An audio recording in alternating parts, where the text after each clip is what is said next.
Classes में आपका स्वागत है। आज हम आपको शताब्दी वर्षों में कितने विषम दिन होते हैं, जैसे 100 वर्षों में, 200 वर्षों में, 300 वर्षों में, 400 वर्षों में, 500 वर्षों में कितने विषम दिन होते हैं, उसके बारे में हम आपको बताएंगे। अगर विषम दिन का कॉन्सेप्ट आपको क्लियर है तो कैलेंडर के प्रश्नों को आप चुटकियों में सॉल्व कर लेंगे। आइए देखते हैं विषम दिन। ये आपका है अतिरिक्त या विषम दिन, ऑड डेज। जैसे क्वेश्चन आपका है 100 वर्षों ईसवी सन में विषम दिन, कितने विषम दिन होते हैं? 100 वर्षों का मतलब कि ईसवी सन 1 से लेके ईसवी सन 100 तक कितने विषम दिन होते हैं, ये आपको निकालना है। कैसे आप निकालेंगे? देखिए 100 वर्षों में 24 लीप वर्ष होते हैं। 100 वर्षों में 24 लीप वर्ष होते हैं। इसे हम पूर्व वीडियो में आपको बता चुके हैं कि 100 वर्षों में 24 लीप वर्ष होते हैं। तो जब 100 वर्षों में 24 लीप वर्ष हुए तो 100 में से आप अगर 24 को घटा देंगे तो आपका 76 बचेगा, 76। ये आपके सामान्य वर्ष हो गए। तो 100 वर्षों में आपके 24 लीप वर्ष होते हैं और 76 सामान्य वर्ष होते हैं। अब आप ये देखिए कि एक लीप वर्ष में 2 विषम दिन होते हैं, 2 ऑड डेज होते हैं। एक लीप वर्ष में कुल मिला के 366 दिन होते हैं और उसमें 2 विषम दिन होते हैं। उसी तरीके से एक सामान्य वर्ष में कुल 365 दिन होते हैं और 1 विषम दिन होते हैं। इसे हम पूर्व वीडियो में आपको बता चुके हैं, वहां से आप उसे देख लेंगे। देखिए लीप वर्ष में क्या होता है, एक लीप वर्ष में 366 दिन होते हैं।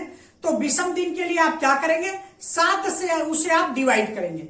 जब आप 7 से डिवाइड करेंगे तो आपका जो शेष बचेगा, जो रिमाइंडर बचेगा, 2 बचेगा। तो इस तरीके से एक लीप वर्ष में 2 विषम दिन आपके हुए। आप जानते हैं कि विषम दिन अगर निकालना है या फाइंड करना है तो उसके लिए आप क्या करेंगे, जो दिनों की संख्या है उसमें आप 7 से भाग देंगे और जो आपका रिमाइंडर या शेष बचेगा वही आपका विषम दिन होगा। कहने का मतलब कि सप्ताह के अलावा जो शेष बचता है वही आपका विषम दिन होता है। तो इस तरीके से एक लीप वर्ष में 366 दिन होते हैं और उसे आप 7 से डिवाइड करेंगे तो 2 शेष बचते हैं, 2 रिमाइंडर बचते हैं, वही आपका 2 जो है ये विषम दिन आपका होता है। तो एक लीप वर्ष में 2 विषम दिन होते हैं। एक सामान्य वर्ष में 365 दिन होते हैं। जब आप उसे 7 से डिवाइड करेंगे तो 1 शेष बचेगा, शेषफल आपका 1 बचेगा, रिमाइंडर 1 होगा, वही आपका विषम दिन होगा। तो एक सामान्य वर्ष में 1 विषम दिन होते हैं। अब देखिए आप 100 वर्षों में 24 लीप वर्ष और 76 सामान्य वर्ष हुए। तो एक लीप वर्ष में 2 विषम दिन होते हैं। तो 24 गुणे 2, 24 में आपने 2 का मल्टीप्लाई कर दिया, प्लस 76 सामान्य वर्ष। तो सामान्य वर्ष में 1 विषम दिन होता है। तो 76 गुणे 1, आपने 76 में 1 का मल्टीप्लाई कर दिया। तो जब आप 24 में 2 का मल्टीप्लाई कर दिया तो ये आपका 48 आ गया। 76 में 1 का मल्टीप्लाई किया तो ये आपका 76 या 76 मतलब आ गया। अब आप क्या करेंगे, दोनों को देखिए प्लस है, दोनों को आपने ऐड कर दिया तो ये आपका आ गया 124। ये टोटल आपके 100 वर्षों में 124 विषम दिन हो गया। तो क्या ये 124 जो विषम दिन आए यही आपका 100 वर्षों में 124 विषम दिन है? नहीं, इसमें से आप ये 7 का ग्रुप निकालेंगे। कहने का मतलब कि 124 में आप 7 से डिवाइड करेंगे, 7 से भाग देंगे। तो जब आप 124 में 7 से भाग देंगे तो आप देखिए 1 में नहीं जाएगा, 2 12 लेंगे, 7 1 जा 7, 7 1 कम 7, तो ये आपका 5 बचा, 4 54, 7 7 49, ये 7 7 जा 49। तो इस तरीके से आपने ये घटा दिया तो 5, ये रिमाइंडर आपका शेषफल जो है, रिमाइंडर या शेषफल आपका 5 बचा। तो जब आप 7 से 124 को डिवाइड किए तो आपका शेषफल या रिमाइंडर 5 बचा। ये जो शेषफल या रिमाइंडर बचा यही आपका विषम दिन है, विषम दिन 5। कहने का मतलब सप्ताह, पूरे सप्ताह के अलावा जो दिन बचेगा वही आपका विषम दिन होगा, वही आपका ऑड डेज होगा। तो सप्ताह के अलावा ये 5 दिन शेष बच रहा है, तो यही जो शेष आपका बचा हुआ है, शेषफल या रिमाइंडर, यही आपका विषम दिन हुआ। कहने का मतलब कि जो विषम दिन होगा वो हमेशा 7 से कम होगा। विषम दिन हमेशा आपका 7 से कम होगा। अब देखिए विषम दिनों की संख्या 7। तो आपने देखा कि 100 वर्षों में विषम दिनों की संख्या 5 है। तो इसी तरीके से आप जो है 100 वर्षों में अगर विषम दिन कहेगा तो ऐसे आप उसको फाइंड करेंगे, लेकिन आप उसे फाइंड नहीं करेंगे। अगर क्वेश्चन आपका कंपटीशन में आ गया, ये बहुत इंपॉर्टेंट क्वेश्चन है, अगर कंपटीशन में आपको पूछ दिया कि 100 वर्षों में कितने विषम दिन होंगे, तो आप इसे याद रखेंगे कि 100 वर्षों में विषम दिनों की संख्या 5 होगी, और इसी के द्वारा आप आगे जो भी विषम दिन निकालना है, इसी का प्रयोग करके, इसी का यूज करके आप आगे आने वाले जो भी ये वर्ष है उनके विषम दिन अभी आप फाइंड करेंगे। यही आपका शार्ट ट्रिक के द्वारा ये आप फाइंड करेंगे। तो इस तरीके से विषम दिनों की संख्या 100 वर्षों में 5 हो गई। देखिए, शताब्दी वर्ष में विषम दिन, शताब्दी वर्ष का मतलब कि जैसे 100 वर्ष, 200 वर्ष, 300, 400, 500, 600, 700, 800, इसी तरीके से जो शताब्दी वर्ष है उसमें अगर विषम दिन फाइंड करना है तो कैसे आप फाइंड करेंगे। देखिए, पहला आपका 100 वर्षों में विषम दिन, तो ये आपने अभी निकाला कि 100 वर्षों में विषम दिनों की संख्या कितनी होती है, 5। अब 200 वर्षों में विषम दिनों की संख्या आपको निकालना है, तो आप चाहें तो ऐसे निकाल सकते हैं, लेकिन बहुत लंबा पड़ेगा। तो उसके लिए आप क्या करेंगे, 100 वर्षों में विषम दिनों की संख्या ये याद रखेंगे। 100 वर्षों में विषम दिनों की संख्या 5 होती है, ये आप याद रखेंगे। और 200 वर्षों में विषम दिनों की संख्या अगर आपको निकालना, तो देखिए 100 वर्ष गुणे 2, 100 वर्ष गुणे 2, तो 200 वर्ष आपका हो गया। तो 100 वर्षों में विषम दिनों की संख्या 5 आपने लिख दिया और गुणे 2, तो ये आपका 5 में 2 का गुणा करिए तो 10 आ गया, 5 दूनी 10। ये जो 10 आ गया तो 200 वर्षों में विषम दिनों की संख्या 10 आ गया। लेकिन अभी ये सप्ताह के दिनों 7 दिनों से अधिक है, तो 7 से इसे आप डिवाइड करेंगे। देखिए, 7 से 10 में भाग दिए, 7 × 7, 1 बार गया, ये आपका रिमाइंडर 3, शेषफल आपका 3 बचा। शेषफल कितना हो गया, 3। तो जो ये शेषफल बचा यही विषम दिन आपका 3। तो 200 वर्षों में विषम दिनों की संख्या कितनी हो गई, 3। 100 वर्षों में विषम दिनों की संख्या 5, 200 वर्षों में विषम दिनों की संख्या 3। ये आप याद रखेंगे। 100 वर्षों वाला तो हमेशा याद रखेंगे। 100 वर्षों में विषम दिनों की संख्या 5, ये पहला आप एकदम याद रखेंगे कि 100 वर्षों में विषम दिनों की संख्या 5, और 200 वर्षों में विषम दिनों की संख्या कितनी हुई, 3। अब देखिए अगला 300 वर्षों में विषम दिनों की संख्या। जैसे आपने निकाला है 200 वर्षों में विषम दिनों की संख्या, उसी तरह आप 300 वर्षों में विषम दिनों की संख्या फाइंड करेंगे, ज्ञात करेंगे। आइए देखते हैं, चलिए। 300 वर्षों में विषम दिनों की संख्या कितनी हो गई, 100 वर्ष गुणे 3, 100 वर्ष गुणे 3। अब देखिए 100 वर्षों में विषम दिनों की संख्या कितनी होती है, 5। तो आप ये लिख दीजिए, 100 वर्षों में विषम दिनों की संख्या 5 गुणे 3, तो ये आपका हो गया 15। तो 300 वर्षों में विषम दिनों की संख्या 15। ये देखिए 7 से अधिक है, तो 7 से इसे आप डिवाइड करेंगे। आइए 7 से आप इसे डिवाइड करिए, ये आप डिवाइड किए। 7 × 7, 7 × 2 14, 7 दूनी 14, 2 बार गया, 7 दूनी 14, कितना बचा, ये आपका 5 में से 4 गया 1, आइए 0, शेष आपका 1 बचा, शेषफल या रिमाइंडर आपका 1 बचा। तो 300 वर्षों में विषम दिनों की संख्या 1, जो शेषफल या रिमाइंडर होता वही आपका विषम दिन होता। तो 300 वर्षों में विषम दिनों की संख्या आपकी आ गई 1। देखिए 300 वर्षों में विषम दिनों की संख्या 1। इस तरीके से आपने देखा कि 100 वर्षों में विषम दिनों की संख्या 5 है, 200 वर्षों में विषम दिनों की संख्या 3, 300 वर्षों में विषम दिनों की संख्या 1। आइए देखते हैं 400 वर्षों में विषम दिनों की संख्या क्या है। 400 वर्षों में विषम दिन, तो जैसे आपने ये फाइंड किया है उसी तरीके से इसको देखिए। 100 वर्ष गुणे 4, 100 वर्ष गुणे 4। लेकिन 400 वर्षों में विषम दिनों की संख्या क्या होता है, एक अतिरिक्त विषम दिन भी इसमें होता है।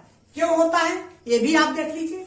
देखिए जब आप ये 100 वर्ष हो गया, तो ये लीप वर्ष जब आप इसमें फाइंड करते हैं तो 4 से आप डिवाइड करते हैं, लेकिन जो शताब्दी वर्ष है उसको आप 400 से डिवाइड करते हैं।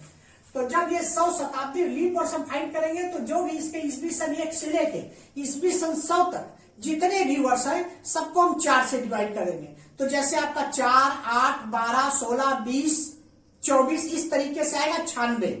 लेकिन 100 को हम 400 से डिवाइड करेंगे, तो 100 400 से डिवाइड नहीं होगा। इस तरीके से 96 तक 24 लीप वर्ष हो गए।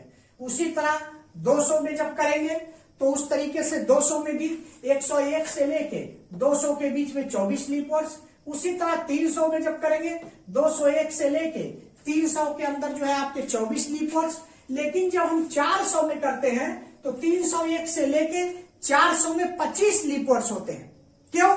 क्योंकि 396 के बाद 400 जो आता है ये 400 शताब्दी वर्ष, 400 से इसको हम डिवाइड करेंगे तो ये 400 से डिवाइड हो जाएगा तो 1 लीप वर्ष बढ़ जाता है।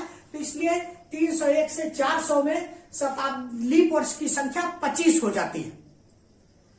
तो ये जो लीप वर्ष 1 लीप वर्ष बढ़ रहा है तो वो वहां पर देखिए एक अतिरिक्त विषम दिन, 1 लीप वर्ष बढ़ रहा है तो आप ये भी कह सकते हैं कि 1 लीप वर्ष बढ़ा तो 1 लीप वर्ष में तो 2 विषम दिन होते हैं, तो वहां पर 2 आपको ऐड करना चाहिए। तो 2 हम नहीं ऐड किए, केवल एक अतिरिक्त विषम दिन इसमें ऐड कर रहे हैं। क्यों एक अतिरिक्त विषम दिन इसलिए ऐड कर रहे हैं कि जब 1 लीप वर्ष बढ़ेगा 25 लीप वर्ष हो जाएगा तो जो सामान्य वर्ष आपके 76 है वो 75 हो जाएंगे। सामान्य वर्ष आपका 76 से क्या हो जाएगा 75 हो जाएगा। तो इसमें जो एक विषम दिन बढ़ा हुआ है, इसमें एक विषम दिन ये 76 है तो एक विषम दिन बढ़ा रहता है। तो जो एक विषम दिन बढ़ा हुआ है तो जब ये 75 हो जाएगा तो एक विषम दिन तो ऑलरेडी इसमें बढ़ा हुआ है, इधर जो 2 बढ़ेगा तो 1 बढ़ा हुआ, तो इसीलिए हम 1 बढ़ाते हैं क्योंकि 1 तो ऑलरेडी पहले से उसमें बढ़ा हुआ रहता है। तो 1 हम उसमें अतिरिक्त विषम दिन और जोड़ देते हैं, एक अतिरिक्त विषम दिन। इस तरीके से 400 वर्षों में जब विषम दिन निकालना होगा तो 100 वर्ष गुणे 4 करेंगे प्लस एक अतिरिक्त विषम दिन उसमें आप ऐड करेंगे। क्यों? क्योंकि 400 वर्षों में जब आप करेंगे तो जो 400 वर्ष 301 से लेके 400 ईस्वी सन होगा उसमें 25 लीप वर्ष होते हैं। तो जब लीप वर्ष 25 होंगे तो सामान्य वर्ष जो है 75 आपके हो जाएंगे। तो जब सामान्य वर्ष 75 होंगे, जबकि आपने जो निकाला है कि 100 वर्षों में विषम दिनों की संख्या 5, तो ये 76 सामान्य वर्ष में निकाला है। तो इस तरीके से एक ऑलरेडी उसमें एक विषम दिन ऑलरेडी पहले से रहता है और पहले से रहता है तो जो हमारा विषम दिन इसमें 2 विषम दिन बढ़ना चाहिए क्योंकि 1 लीप वर्ष जब अतिरिक्त हो गया तो 2 विषम दिन बढ़ेगा। तो 1 विषम दिन पहले से उसमें रहता है और 1 विषम दिन हम इसमें ऐड कर देते हैं। तो इस तरीके से एक अतिरिक्त विषम दिन इसमें ऐड कर दिए। तो अब देखिए 100 वर्ष गुणे 4, तो ये आपका 100 वर्षों में विषम दिनों की संख्या आपकी 5 होती है। तो 5 गुणे 4 और प्लस 1, तो 5 और 20 प्लस 1, 20 प्लस 1 तो 21, टोटल आपके 21 विषम दिन आ गए। तो ये जो 21 विषम दिन आया ये देखिए 7 से अभी अधिक है, 7 से आप इसको डिवाइड करेंगे। आइए ये देखिए 7 से डिवाइड किए, 7 तरीके 21, 7 3 जा 21, 7 तरीके 21 कर दिए तो ये आपका 0 0, शेषफल आपका 0 0 आ गया। तो जब शेषफल 0 0 आ गया तो विषम दिनों की संख्या, विषम दिन कितने हो गए 0 0। देखिए विषम दिन आपका 0, विषम दिन 0। 400 वर्षों में विषम दिनों की संख्या 0 आ गई। ये आप एकदम याद रखेंगे कि 400 वर्षों में विषम दिनों की संख्या कितनी होती है 0। 400 वर्षों में विषम दिनों की संख्या 0 होती है, ये बहुत इंपॉर्टेंट है, आप याद रखेंगे। 100 वर्षों में विषम दिनों की संख्या 5 होती है और 400 वर्षों में विषम दिनों की संख्या 0 होती है। ये आपको याद होना चाहिए, बहुत इंपॉर्टेंट है। और इसके द्वारा आप आगे आने वाले जितने भी प्रश्न होंगे शताब्दी वर्षों में विषम दिनों की संख्या फाइंड करना होगा, उसे आप फाइंड करेंगे। आइए देखते हैं 500 वर्षों में विषम दिन। अब आपका 500 वर्षों में विषम दिन, तो आप कहेंगे 500 वर्षों में विषम दिन 100 वर्ष गुणे 5, लेकिन जब आप 100 वर्ष गुणे 5 करेंगे तो ये गलत हो जाएगा। क्यों? क्योंकि 400 वर्षों में एक अतिरिक्त विषम दिन पहले से जुड़ चुका है, तो अगर आप 100 वर्ष गुणे 5 करेंगे तो ये गलत हो जाएगा, इसमें एक अतिरिक्त दिन कम हो जाएगा। तो इसलिए आपको करना क्या है, जब अब 400 के ऊपर जब आप विषम दिनों की संख्या निकालेंगे तो 400 के आप जो है गुणनखंड के रूप में उसको लेंगे। कैसे? 500 वर्षों में विषम दिनों की संख्या देखिए, तो ये आपका हो गया 400 वर्ष प्लस 100 वर्ष, 400 वर्ष प्लस 100 वर्ष, 400 वर्ष प्लस 100 वर्ष, ये आपका 500 वर्ष हो गया। 400 वर्षों में विषम दिनों की संख्या कितनी आपकी होती है 0। 400 वर्षों में विषम दिनों की संख्या आपकी 0 होती है और 100 वर्षों में विषम दिनों की संख्या 5, तो ये आपका टोटल हो गया 5। ये 7 से कम है, तो इसमें 7 से आपको डिवाइड करने की जरूरत नहीं है। इस तरीके से देखिए 500 वर्षों में विषम दिनों की संख्या आपकी कितनी हो गई 5। क्या करेंगे आप, अब 400 के ऊपर कोई भी वर्ष आपको निकालना होगा तो आप 400 के गुणनखंड में उसको डिवाइड करेंगे, ये आपको ध्यान रखना है। अगर आप 100 के गुणनखंड में डिवाइड किए तो तुरंत आपका सवाल गलत हो जाएगा। तो आप देखिए 500 वर्षों में विषम दिनों की संख्या आपका 400 वर्ष और प्लस 100 वर्ष। तो 400 वर्ष में विषम दिनों की संख्या 0 और 100 वर्ष में विषम दिनों की संख्या 5, तो 0 + 5 बराबर 5। तो 500 वर्षों में विषम दिनों की संख्या कितनी हो गई? 5। ये आपका 500 वर्षों में विषम दिनों की संख्या हो गई 5। इस तरीके से आपने देखा कि 100 वर्षों में विषम दिनों की संख्या 5 होती है, 200 वर्षों में विषम दिनों की संख्या 3 होती है, 300 वर्षों में विषम दिनों की संख्या 1 होती है और 400 वर्षों में विषम दिनों की संख्या 0 होती है और 500 वर्षों में विषम दिनों की संख्या 5 होती है। कैसे निकालेंगे ये आपने देखा। इसके अभी आगे आने वाले वीडियो में हम इस पर और भी एग्जाम्पल आपको देंगे। जो एग्जाम्पल जैसे आपका 600 वर्षों में, 700 वर्षों में, 800 वर्षों में, 1000 वर्षों में, 1200 वर्षों में, 1500, इस तरीके से एग्जाम्पल्स के द्वारा हम इसे आपको एकदम स्पष्ट और भी स्पष्ट करेंगे। तो ये आप बने रहिए, मिलते हैं नेक्स्ट वीडियो में। Thanks for watching. Like, subscribe और शेयर जरूर करें।